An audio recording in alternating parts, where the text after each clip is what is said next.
नमस्कार, स्वागत है आपका डॉक्टर साहिब में और मैं हूं आपके साथ सौम्या राठी। इस वक्त मेरे साथ बैठे हैं डॉक्टर अमूल्य कुमार सिंह, जिन्हें आप अक्सर हमारे चैनल पर देखते ही रहते हैं। डॉक्टर अमूल्य कुमार सिंह बिहार के सबसे जाने माने हड्डी के विशेषज्ञों में से एक हैं। डॉक्टर साहब से आज हम हड्डी गलने की समस्या के बारे में कुछ सवाल जवाब करने वाले हैं, समझने वाले हैं कि किस बीमारी की वजह से होती है, इलाज कितना है और आराम की कितनी ज़रूरत होती है। सबसे पहले डॉक्टर साहब नमस्कार, स्वागत है आपका। डॉक्टर साहब, हड्डियां गल रही है, ये समस्या लोगों को अक्सर समझ में नहीं आती है, तो कैसे समझे कि अगर उनके शरीर में दर्द होना शुरू हो गया है तो कहीं किसी हड्डी के गलने के कारण हो रहा है। हड्डियां गलने की जो बात आती है वह साइंटिफिक टर्म में उसको हम लोग ऑस्टियोपोरोसिस बोलते हैं।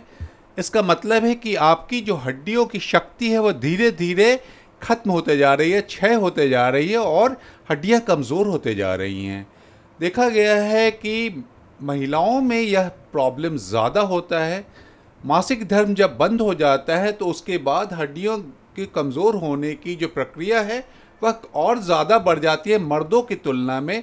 इसलिए महिलाओं को और बोला जाता है कि आप अपने शरीर की हड्डियों पे ज़्यादा ध्यान दीजिए।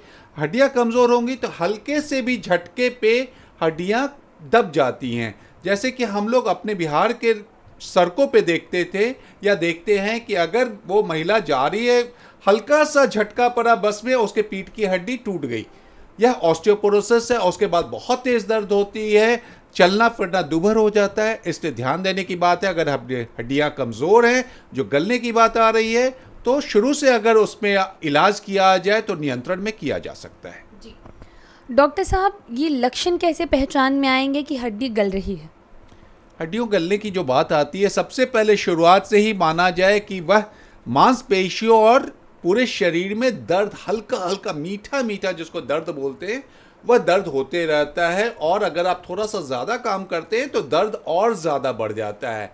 और सबसे ज़्यादा प्रूफ तब होता है जब हल्का सा झटका पड़ता है तो या तो कलाई की हड्डी टूट जाती है, या कूल्हे की हड्डी टूट जाती है, या ये कमर की हड्डी टूट जाती है। कंफर्म हो जाता है कि इनको ऑस्टियोपोरोसिस है।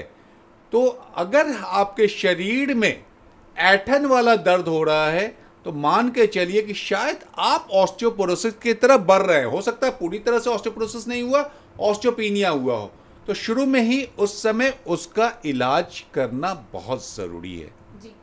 डॉक्टर साहब, लोग अक्सर इन मामलों में काफ़ी ज़्यादा लापरवाही दिखा देते हैं। दर्द को आया गया समझकर कोई पेन किलर्स खाते हैं, टेम्पररी रिलीफ, और बात खत्म हो जाती है। ऐसे में अगर इस मामले में लापरवाही दिखाई गई तो वो कितनी खतरनाक साबित हो सकती है? बहुत ही खतरनाक, क्योंकि ऑस्टियोपोरोसिस को साइलेंट किलर बोला जाता है। देखा गया है कि अगर कूल्हे की हड्डी ऑस्टियोपोरोसिस में टूट जाती है तो 25% लोगों की मृत्यु प्रथम वर्ष में हो जाती है।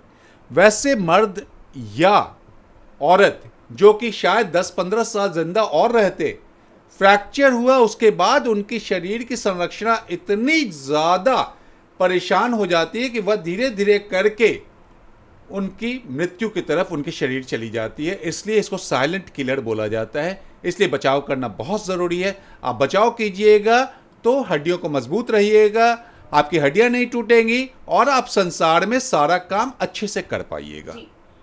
डॉक्टर साहब, अब सबसे ज़रूरी सवाल मैं ये पूछना चाहूँगी कि अगर कोई ऐसी समस्या लेकर सामने आता है तो इलाज क्या क्या उपलब्ध है उनके लिए?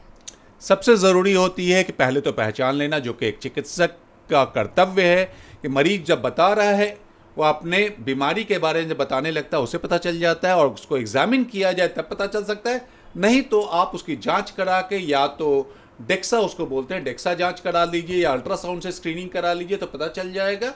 अगर पता चल जाता है तुरंत ही मरीज को बहुत ज़्यादा अच्छे ढंग से समझाइए। अच्छे ढंग से जब समझाइएगा तब वह बीमारी के जो बहुत ज़्यादा सीरियस अवस्था है उसको पहचान पाता है। पहला उसमें सबसे ज़्यादा इलाज में ज़रूरी है व्यायाम। व्यायाम नियमित रूप से आपको करना पड़ेगा। खान पान में अच्छा खान पान लेना पड़ेगा, प्रोटीन युक्त भोजन, दूध ज़्यादा लेना पड़ेगा, विटामिन डी ज़्यादा लेना पड़ेगा, और जो थोड़ी गलत आदतें हैं जैसे धूम्रपान, शराब का सेवन, उसको आपको कम करना पड़ेगा। ये 3 चीज़ जब आप कीजिएगा तो नियंत्रण में कर सकते हैं। उसके बाद अच्छी दवाएं उपलब्ध हैं जो चिकित्सक आपको आपके उम्र के हिसाब से बताता है। कब तक खाना है, कितना खाना है, वो चिकित्सक के निगरानी में आप कीजिएगा तो शायद आपको कभी भी हड्डियां नहीं टूटेगी, ऑस्टियोपोरोसिस नहीं होगा, आप स्वस्थ जीवन व्यतीत कर पाइएगा।